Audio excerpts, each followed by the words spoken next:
Hello, Potomac Crossing Ward. We're on Book of Mormon, Lesson 39, 3rd Nephi 17 through 19, year 2020.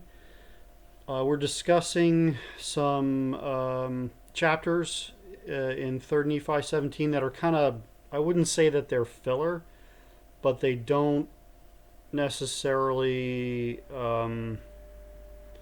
fit together tightly with the preceding chapters and the following chapters.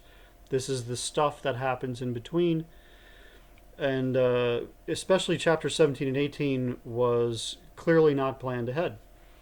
So we're going to talk about these chapters, and then chapter 19 is actually the lead-in on the next day into chapter 20.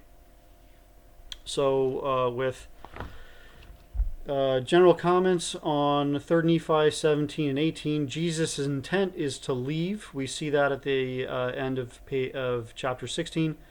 But the people want him to stay. He relents and manifests the messianic characteristic of intercession.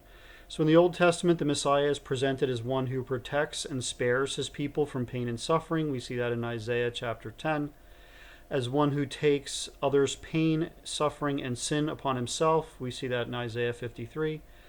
And here we see Jesus healing the sick and the lame in 17:7 through 10, and obtaining particular blessings for little children in 17:11 through 25. Note Jesus' attention is turned to the most vulnerable people present, the physically infirm and the small children. These inspire the most compassion in him. The Lord has always had compassion on the vulnerable and downtrodden in society, and we see this all through the Old Testament. Exodus 22:22, Deuteronomy 14:29, Psalm 68:5, Proverbs 22:22, Isaiah 1:17, Isaiah 35:16, Isaiah 49:13, Matthew 11:5, James 1:27, and in modern times, Doctrine and Covenants 58:11. Now, if I rattle those off too quick, you can see my paper notes, which I'm reading off, on the ldsgospeldoctrine.net website. Comments on 3rd Nephi 18. This chapter recounts Jesus' comments dealing with the administration of the sacrament, which are aimed primarily at the 12 disciples. There's a couple of interesting things to note about Jesus' institution of the sacrament among the Lehites. In the previous chapter, Jesus was about to leave, but relented as the crowd didn't want him to go. His original intent was not to institute the sacrament at this point. His original intent was probably to institute it on the next day, as we see in chapter 20, verses 1 through 9. Not the... on the next day, as we see in that reference. Why then would Jesus have done it now instead of just waiting? This brings us to the second interesting point. Note in verses 4 through 5, and then in verse 9, it says, the disciples and the multitude ate and drank and were filled. They didn't just take a small portion of bread and a sip of wine or water as a token as we do today. They made a meal of the bread and wine. Now, if we review the contents of chapters 11 through 17, we have to conclude that it took some considerable time for all of the events described therein to transpire. This would have been a matter of hours. This isn't just 10 or 15 minutes.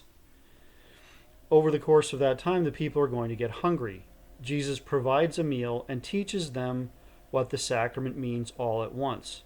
If this meal does coincide with the Passover Seder, then this would be Jesus again reinterpreting the Seder into the sacrament, just as he did with the 12 apostles a year earlier. But it seems likely that the next day's sacrament would have been intended as that, given the ad hoc nature of this meal. Still, it coincides pretty closely. Jesus had compassion on the multitude and fed them during his mortal ministry. We see that in Matthew chapter 15. And the very first sacrament occurred during the Passover Seder, which we see in Matthew 26:26, which is a full meal. So feeding the Lehite multitude and introducing the sacrament at the same time would be expedient. And the concept of relating the necessity of eating to sustain life with the religious principle as one common to Semitic culture, which goes back all the way back to Deuteronomy 8, chapter 8, verse 3.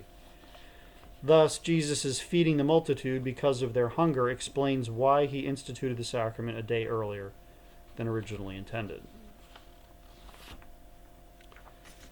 And some comments on 3rd Nephi chapter 19. The main theme of this chapter is to show unity between Jesus and the 12 disciples, following the admonition of chapter 11, verses 28 through 32. So if we remember what happened there in chapter 11, 28 through 32, this is where Jesus tells them, look, absolutely no contention in the church, don't fight over the doctrine, you guys need to be united just as I am united with the Father, and the Father is united with me, and the Spirit testifies of the both of us. So Jesus is contrasting the contention of the adversary, which they are absolutely not to have, with the unity of the Father and the Son and the Spirit. And he's telling the disciples and the other 2,500 or so people that they need to be united the same way that the Father, Son, and the Spirit are united. And that's what we see here in chapter 19, is we see an eminently united 12 disciples doing exactly what Jesus told them to do. They teach what he taught in verse 8. They do what he told them to do in verses 9 through 13. They pray according to his will in verse 24, and are sanctified with him in verse 25. And in this, Jesus rejoices in verses 28 through 29. So in chapters 17 and 18, we see this a very practical manifestation of Jesus as the Messiah, where he's fulfilling these messianic attributes as one who heals, one who has compassion, one who feeds, and one who protects the downtrodden in society. And then as we transition into the next day, we see in chapter 19, we see the 12 disciples being united with Christ in emulating his teachings, his practices, and very closely adhering to what Christ told them to do. So this serves as an example to us in the modern day church. If we are to be united, then we have to avoid contention, and we have to do all of those things that Christ taught without arguing, without fighting, and following his example, just like he told us that we need to do.